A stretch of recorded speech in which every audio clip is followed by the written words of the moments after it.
Olá, o tema dessa aula é a abordagem neoclássica da administração. O que vamos verificar é que essa abordagem surge com maior intensidade por volta da década de 50, no século passado, dado a dois aspectos significativos.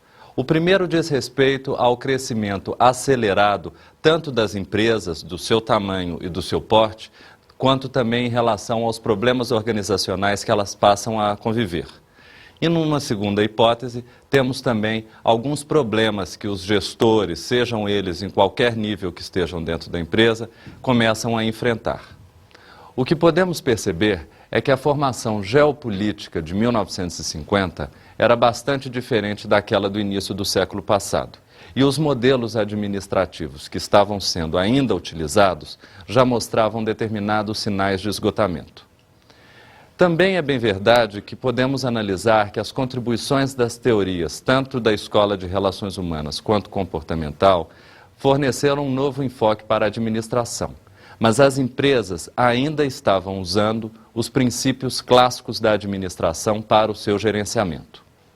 Era preciso, portanto, que fosse realizada uma releitura daqueles princípios clássicos e a adaptação desses princípios a este novo cenário que se avizinhava.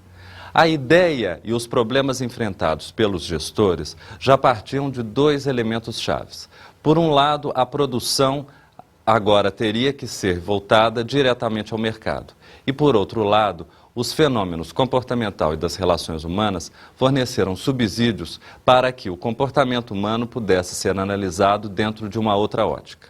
Era preciso, portanto, remodelar a administração a fim de que, de fato, tanto a direção pudesse saber como liderar, como também como produzir melhor.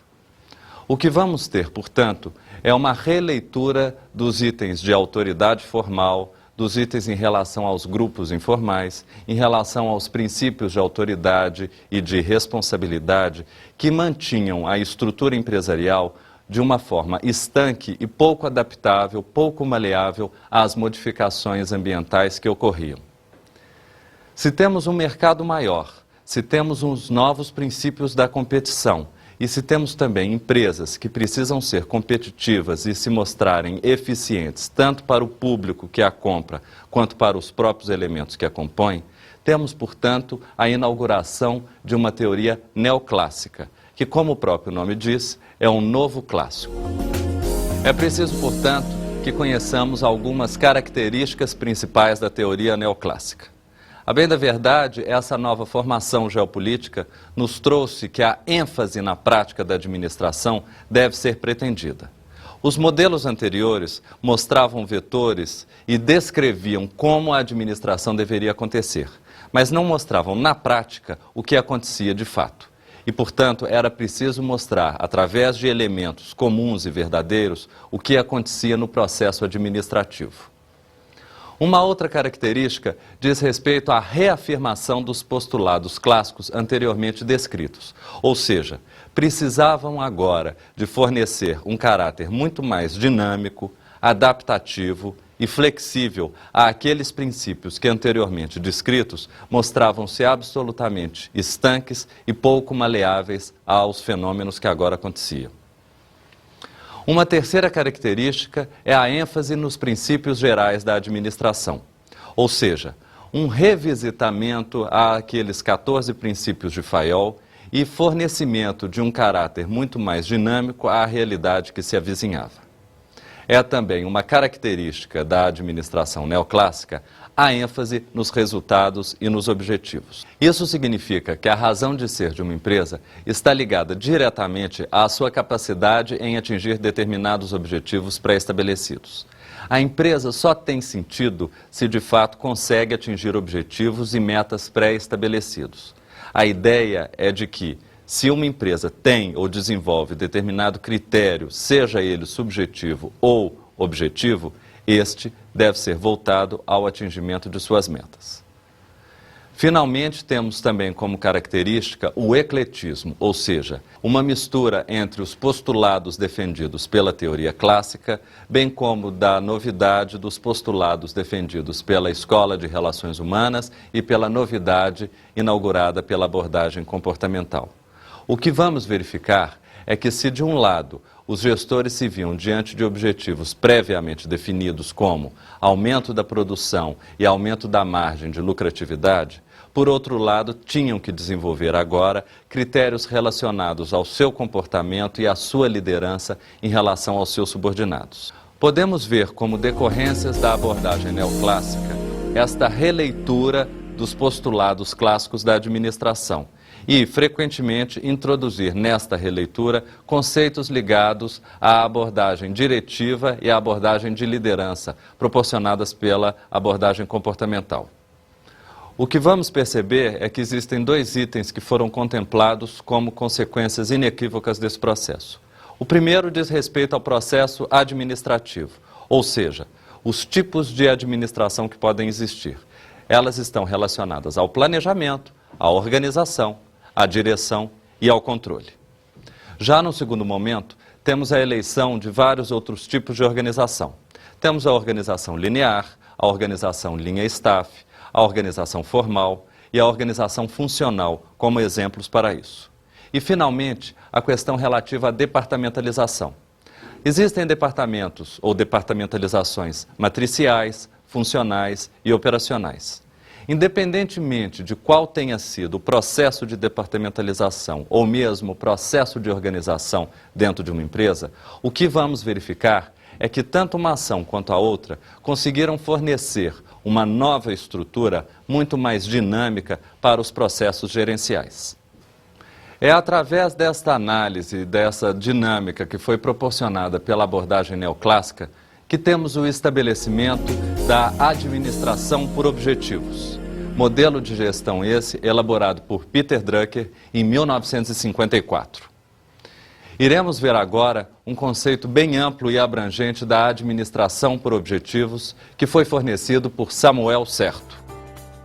A administração por objetivos ou administração por resultados constitui hoje em dia uma estratégia administrativa bastante difundida e plenamente compatível com o espírito pragmático e democrático da teoria neoclássica. Essa definição proporcionada por este autor mostra que, de fato, podemos unir dentro da mesma esfera estrutura, processo administrativo e comportamento gerencial. Ou seja, de um lado tentaremos envidar esforços para que a motivação surja naturalmente dentro da empresa e, de outro lado, iremos fazer com que a estrutura se adapte ao atingimento dos objetivos propostos. De uma maneira geral, podemos atribuir à administração por objetivos o caráter tanto estrutural quanto comportamental. E para isso, nos valemos de algumas características. A primeira delas é o estabelecimento conjunto de objetivos entre o executivo e o seu supervisor. Ou seja, há um encadeamento das tarefas a serem realizadas. Uma segunda característica diz respeito ao estabelecimento de objetivos para cada departamento ou para cada posição hierárquica que uma pessoa ocupe dentro da empresa. Ou seja, os objetivos dos departamentos têm tudo a ver com o objetivo da empresa. Já uma terceira característica diz respeito à interligação dos objetivos departamentais. Ora, se a empresa tem uma missão e um objetivo a ser atingido, todas as estruturas e todos os processos devem estar interligados e, com isso, todos os departamentos. A fim de que, de fato, possamos compreender como isso acontece, há uma quarta característica, que é a elaboração de planos táticos e de planos operacionais. Isto é, todas as ações e todas as atividades desenvolvidas no plano operacional devem refletir a ideia do plano gerencial e este, por sua vez, do plano estratégico de uma empresa. Uma outra característica diz respeito à contínua avaliação, à revisão e à reciclagem dos planos. Ou seja, a cada modificação que pode acontecer tanto no ambiente interno ou mesmo externo da empresa, os planos deverão ser reavaliados e reestruturados de tal forma com que as metas possam ser atingidas.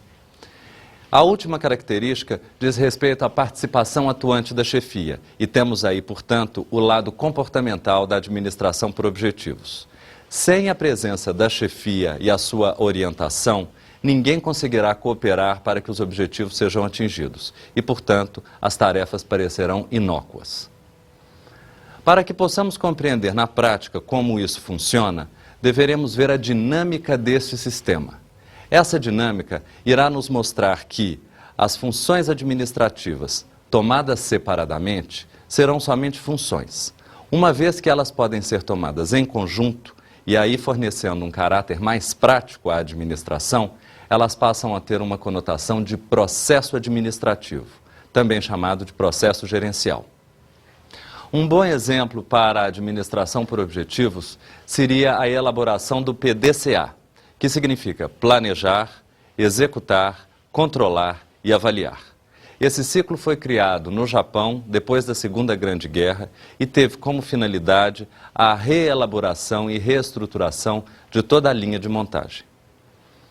A bem da verdade, o que iremos conceber através desse exemplo é que as atividades administrativas podem e devem ser relacionadas do nível da gerência até a missão da empresa, passando inclusive pelo nível operacional. A primeira dessas atividades, o planejamento, subentende a elaboração de algumas premissas, a saber, o estabelecimento de objetivos, o desdobramento desses objetivos, a abrangência do planejamento. No que diz respeito a esta premissa, temos 3 níveis de abrangência. O planejamento estratégico, traçado na cúpula da empresa e que tem a serventia de elaborar a missão empresarial. O planejamento tático, que já é elaborado em nível departamental e subentende a presença da gerência. E o planejamento operacional, que de fato eleva a uma categoria única todas as tarefas que são realizadas no chão de fábrica. Uma outra premissa diz respeito aos planos. Esses planos podem ser considerados como resultados, respostas do planejamento maior que é realizado. O plano, ele está entre a elaboração do planejamento e a elaboração de métodos para que esse planejamento aconteça. Em linhas gerais, podemos dividir estes planos em algumas categorias. Inicialmente, temos os procedimentos. Esses estão ligados diretamente às tarefas. Depois temos os orçamentos, ligados aos custos e ao levantamento dos preços que poderemos utilizar para que o planejamento aconteça. Numa terceira categoria, temos os programas ou as programações, estes já relacionados com a temporalidade que envolve cada um dos projetos. Finalmente, temos as normas ou os regulamentos, que de fato definem qual é o tipo de comportamento que se espera que cada um dos indivíduos utilize e desenvolva dentro da empresa para que ela alcance seu objetivo. Se por um lado temos o processo de planejamento sendo realizado, o processo de implementação deste planejamento também deve seguir alguns determinados critérios. E a este processo damos o nome de organização. No que diz respeito à organização, temos 3 elementos que irão a compor: a especialização, a departamentalização e a distribuição em cargos e tarefas. Cada uma dessas etapas subentende-se que, de fato, todos os elementos e todos os recursos de uma empresa devam estar concatenados para que esta alcance os seus objetivos. Os recursos, os departamentos e a estrutura empresarial devem estar direcionados para a missão empresarial. Para que isso seja compreendido como um fenômeno que contemple toda a empresa, temos 3 níveis de organização. A organização ao nível global, que subentende uma organização muito abrangente e que permeia todos os espaços empresariais. A organização ao nível departamental, específica de cada um dos departamentos, mas é claro, sempre ligada à organização de nível global. E a organização ao nível das tarefas, ou seja, todos os recursos que os funcionários, os empregados utilizam dentro de uma empresa devem estar dispostos e organizados de tal maneira com que o seu departamento consiga atingir os seus objetivos. Uma segunda fase para este processo de PDCA é a fase de execução. E é nesse momento que a administração por objetivos, a APO, se diferencia de todas as demais teorias anteriormente descritas, pois é na fase da execução que de fato se desenvolve a perspectiva de liderança e a criação de um clima extremamente amistoso e cooperativo de trabalho. É através da execução que todas as premissas da abordagem comportamental encontram um local para o seu desenvolvimento. Uma outra etapa é a etapa de controle, que pode ser subdividida em 4 pequenos passos. O primeiro desses passos é o estabelecimento de padrões ou critérios, ou seja, é nesse momento que se escolhe a meta a ser atingida e como ela será atingida.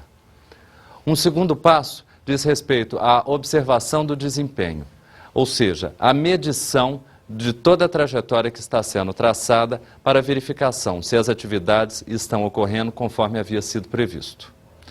Um terceiro passo é a comparação dos desempenhos, isto é, você verifica se aquele desempenho que você está tendo realmente, se ele está em comunhão com o desempenho que se esperava que acontecesse. Através dessa comparação, já podemos chegar no quarto e último passo, que seria o da ação corretiva, ou seja, onde os pequenos ajustes, os pequenos complementos poderão ser realizados para que a empresa volte novamente para aquela trajetória que havia sido traçada anteriormente.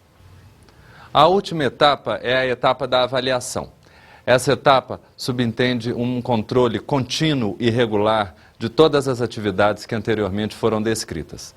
É através da etapa de avaliação que podemos reformular as metas e adaptar às novas realidades. A avaliação, inclusive, permite que essas metas sejam mais adequadas à esfera ambiental em que a empresa está vivendo. Através da avaliação, podemos ter um planejamento consistente e um objetivo que pretensamente poderá ser atingido. Dito dessa maneira e exposto dessa forma, já temos aí os elementos necessários para a elaboração de um planejamento estratégico. O planejamento estratégico consegue unir estrutura, processo administrativo e motivação dos trabalhadores com vistas a atingir o objetivo empresarial. A formulação de um planejamento estratégico é muito antiga, remonta inclusive à antiga China. Porém, foi através da abordagem neoclássica que conseguimos fazer ressurgir o conceito de planejamento estratégico e fazer com que ele pudesse ser adaptado e introduzido em todas as empresas. É através do planejamento estratégico que podemos elaborar a missão e a visão empresarial, ou seja, a razão de ser de uma empresa. Para que isso possa acontecer, o planejamento estratégico é dividido em várias fases. A primeira delas é o diagnóstico estratégico. Já a segunda diz respeito à definição dos referenciais estratégicos que são eleitos para que a empresa siga a sua filosofia e trace o caminho a ser alcançado. Uma terceira fase diz respeito ao desdobramento dessa trajetória em objetivos, metas e estratégias. Já a quarta fase é a quantificação, tanto física quanto financeira, de todo o processo. E a quinta fase, o próprio controle e a avaliação. É bem verdade que o planejamento estratégico ficou, digamos, adormecido durante muito tempo dentro da ciência da administração. Ele só adquire corpo e passa a ser utilizado mais pelas empresas a partir da década de 50. Mas não só porque a APO, ou Administração por Objetivos, possibilitou criar um clima e um ambiente onde ele pudesse florescer. Porque até hoje ele é utilizado por todas as firmas. Independentemente da questão relacionada ao planejamento estratégico e todas as outras questões diretamente ligadas à administração por objetivos, encontramos dentro dessa metodologia algumas possíveis críticas que podem ser tecidas, inclusive relacionadas ao lado estrutural ou ao lado comportamental. No que diz respeito ao lado comportamental, o que vamos verificar é que, de um lado, todos os gerentes recebem uma pressão muito grande para que as metas possam ser atingidas. E nem sempre eles possuem as condições ou o perfil adequado para que essas metas sejam ampliadas. Uma outra crítica que pode ser tecida para a administração por objetivos, ainda no lado comportamental, diz respeito à falta de criatividade das pessoas em traçar outros caminhos, outras trajetórias para que os objetivos possam ser almejados. É bem verdade que a APO possibilita a participação de todas as pessoas no processo de elaboração e consecução das estratégias empresariais. Mas, em linhas gerais, o que se percebe é uma superficialidade em relação a esse modelo de gestão. as pessoas não aprofundam nesse modelo e não conseguem dar significativas contribuições para que os objetivos empresariais consigam ser atingidos. É bem verdade que quase nenhuma empresa consegue ter uma estrutura organizacional bem adaptada para os critérios propostos pela administração por objetivos. O que acontece é que, em larga medida, a empresa precisa ter um sistema de comunicação onde todas as pessoas saibam o que os departamentos estão fazendo, qual a ação que cada um dos indivíduos esteja realizando, para que, de fato, consiga realizar a sua tarefa de acordo com a tarefa do outro indivíduo. As estruturas organizacionais passam a ser modificadas continuamente dentro das firmas no sentido de dividir mais os departamentos ou ampliar a abrangência de cada um desses departamentos. Tanto esta ação, como qualquer outra que deva ser desenvolvida dentro da empresa, vislumbrando atingir os patamares pretendidos pela administração por objetivos, deve obedecer a alguns critérios que relacionam-se diretamente à melhoria dos recursos humanos que existem dentro de uma empresa. Os investimentos realizados a título de aperfeiçoamento ou qualificação do pessoal normalmente podem ser orientados para a melhoria e a criatividade dentro das empresas. Através desses eixos, poderemos encontrar objetivos muito mais adaptáveis e atualizados para que as empresas os alcancem e sejam competitivas. No decorrer da década de 60 e 70, podemos ver um sem número de empresas que passaram a utilizar este modelo de gestão, a administração por objetivos, como forma de manutenção da sua sobrevivência ou inserção num mundo muito mais competitivo e abrangente. No atual cenário empresarial e social, onde a globalização é um fenômeno percebido em todos os locais do globo, sabemos que as empresas precisam se inserir dentro de um processo competitivo muito mais acirrado. E é por isso que a administração por objetivos passa a ser utilizada com uma maior frequência. Contudo, a mão de obra ainda está muito pouco qualificada para que as pessoas consigam ver e antever metas a serem estabelecidas para que a empresa almeje o seu sucesso. Dentro desse cenário de grande competitividade, o que vamos verificar é que grande parte das pessoas e dos gestores que estão dentro de uma empresa normalmente não possuem uma grande capacidade de criar caminhos alternativos ou mesmo traçar objetivos consistentes e justos para que a empresa alcance, a fim de oferecer o patamar de competitividade que ela se propõe. É dentro dessa ótica que vamos verificar que grande parte do abandono ou a taxa de abandono da administração por objetivos pode ser atribuída. Não que as empresas não queiram utilizar esse modelo de gestão, mas normalmente não há mão de obra qualificada para que essa execução aconteça. A execução da administração por objetivos demanda um perfil de gestor bastante contemporâneo, que consiga ver tanto o ambiente interno da empresa quanto o seu ambiente externo. E, através dessa visão, saber quais são os pontos fortes de uma empresa e os seus pontos fracos, como também quais elementos podem ser considerados como ameaçadores no ambiente externo ou mesmo oportunos neste mesmo ambiente. Dado e explicado dessa maneira, o que poderemos ver é que a administração por objetivos só pode e deve ser utilizada a partir do momento em que temos uma organização qualificada para isso. E as organizações qualificadas normalmente são as mais competitivas. E as organizações mais competitivas são aquelas que ocupam o patamar principal de um pódio. Veremos agora no nosso quadro de empresas centenárias a Nestlé, que foi capitaneada por Henri Nestlé, e que certamente, no decorrer da sua trajetória, deve ter utilizado a administração por objetivos para atualizar a sua estrutura e qualificar o seu pessoal. A Nestlé é uma empresa suíça que começou suas atividades em 1866. Nessa data, o fundador Henri Nestlé desenvolveu a fórmula da farinha láctea para tentar acabar com a desnutrição infantil. Mais de 100 anos da criação, a Nestlé diversificou suas atividades e entrou em outros segmentos. No Brasil, a Nestlé começou a ser conhecida em 1876, com as importações da farinha láctea.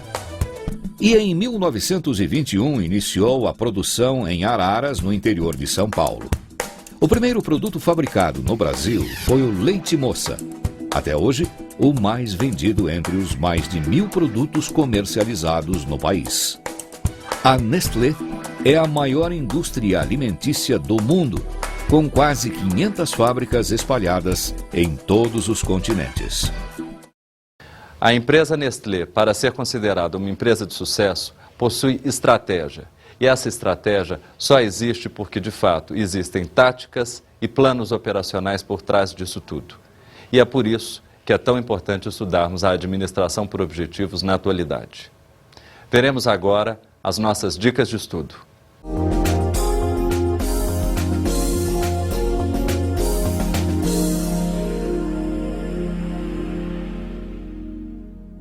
Para complementar o assunto discutido nessa aula, sugiro a leitura dos seguintes livros: Organizações Modernas, de Amitai Etzioni, da editora Pioneira; Administração Moderna, de Samuel Certo, da editora Pearson, Prentice e Hall; e Administração, Princípios e Tendências, de Francisco Lacombe e Gilberto Elborne, da editora Saraiva.